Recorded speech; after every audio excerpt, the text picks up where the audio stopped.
Hey,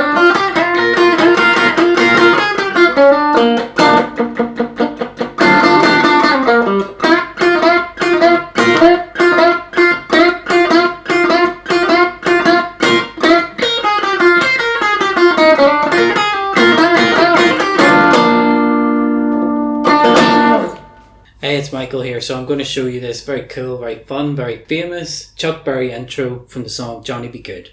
Now, before I break down the solo slowly with tabs on screen and all that, I'm just going to give you blocks of information where this comes from.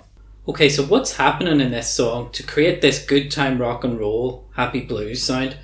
What you're doing is you're essentially playing notes from a B flat 6-string major bar chord, along with notes from a B flat minor pentatonic scale.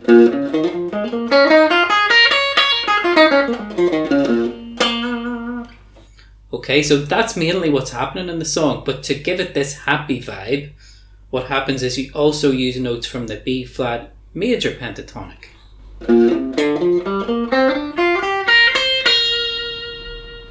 And as you go through this, you see if you have those three pictures in your mind: B flat bar chord, B flat minor pentatonic, and B flat major pentatonic. Those three pictures, you're going to see how you can create this kind of happy rock and roll blues sound yourself, okay? So we'll get into the lesson now, but that's where the licks are coming from. So slide into fret 7 on the G string, then play 6 and 8 on the B string, and that gets us going. Now we'll keep doing a slide idea, but now with some double stops. So we're basically sliding from 5 to 6 here, okay, on the high E and B strings.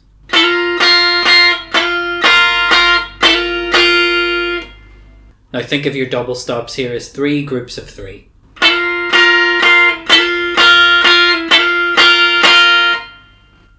Then we're into a scale sequence, so 9, 8, 6 on the B string. You got to sort of roll your first finger over to fret 6 of the G string, play it but hammer to 7. Okay, we've got that far.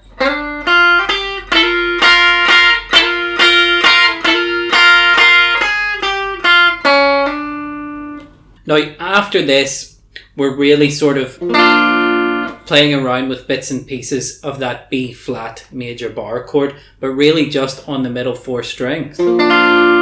So I never really consider this to be overly accurate, and all I mean by that is you can play any bits of those strings in there, any bits of the chord, to get the sound you want. So I would do this.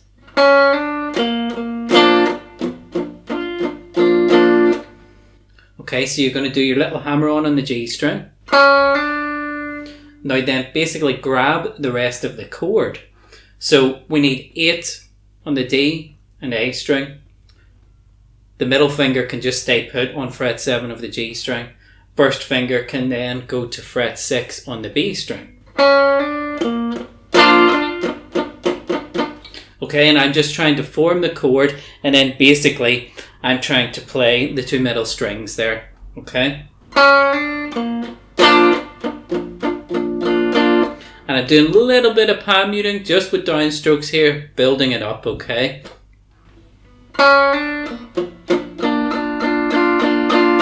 And I just let it build up like that, okay? So just picture that big old bar chord, but we've slightly reduced it, and that's stuck inside the scales that we've been using now. Okay, so I'll put everything together so far.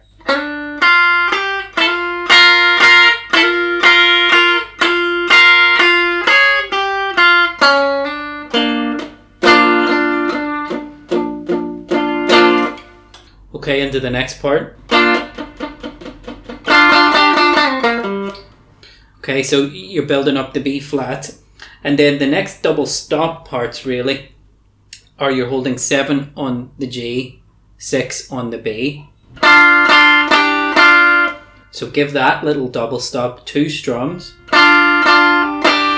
Use your free either 3rd or 4th finger to play fret 8 on the B string. And then go back to, it would be fret 6 on the B string there.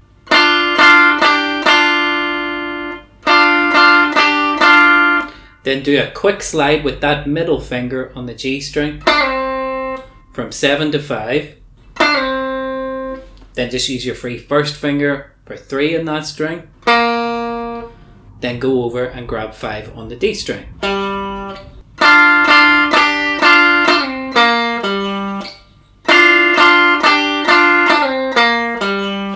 Okay, and then I think this is the most memorable bit where we've got some cool bends going. So I'll play this next section for you, which would take up 4 bars.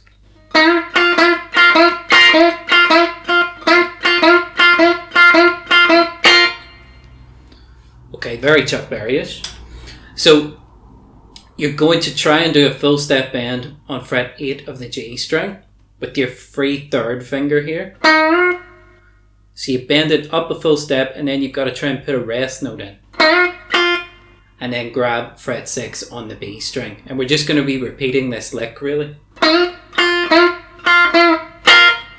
The third time you do it though, play a double stop on fret 6 of the B and high E string. Okay? So that third time. Then we keep going. Okay, so you get the idea there. So if I go through the rest of it, you'll see at another point you have to do a double stop. But it's that same lick repeated over and over again.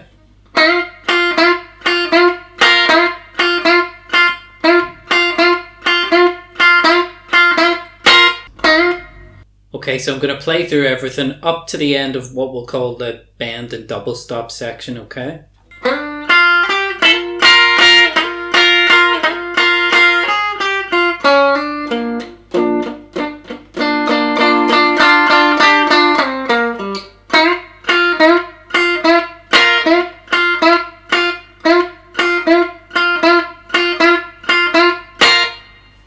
And then into more kind of sequence stuff again. So you do your bend with the rest note, 6 on the high E string, come down to the B string, do 9, 8, 6, and then 8, 6 on the high E.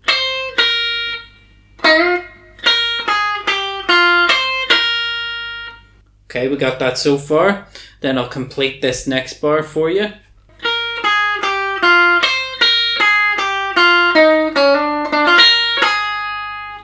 So you're continuing after you did 8, 6 in the high E. You're coming down to the B string, doing 9, 8, 6. Another one of these roll overs to fret 6 on the G string. Play it once. Now play it again. And quickly hammer on to 7.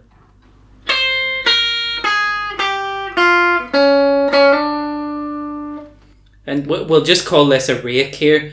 Play 7 again quickly. And then 6 on the B string and 6 on the high E.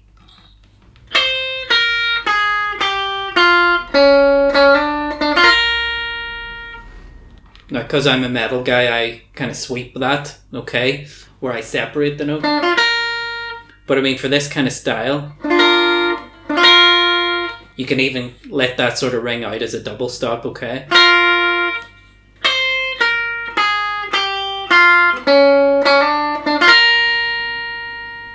Okay, so I know that's a bit tricky there. So what you're doing, as you cross from the G to the B to the high E, make that one continuous motion. So one downstroke cutting through the 3 strings. So let me just recap the previous 2 bars I did.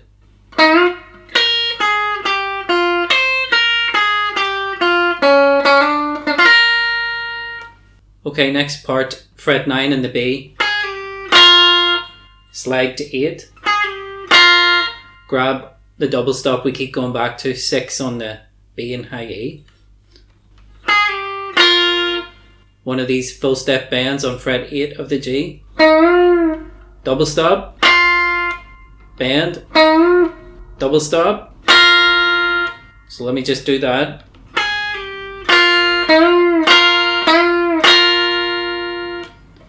Double stop on 8 of the G and B now. I'm just going to use my third finger to get them both.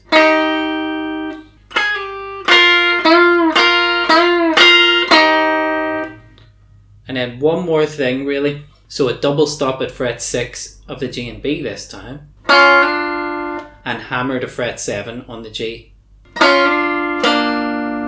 And then we're sort of just building the B flat shape again. I used my third finger there to grab fret 8 on the D string. And then I just tried to play the middle 2 strings. But again, see, for this kind of guitar playing, you don't have to obsess over hitting the right string all the time. It's the vibe you're going for here. Okay, so I'll recap from the slide.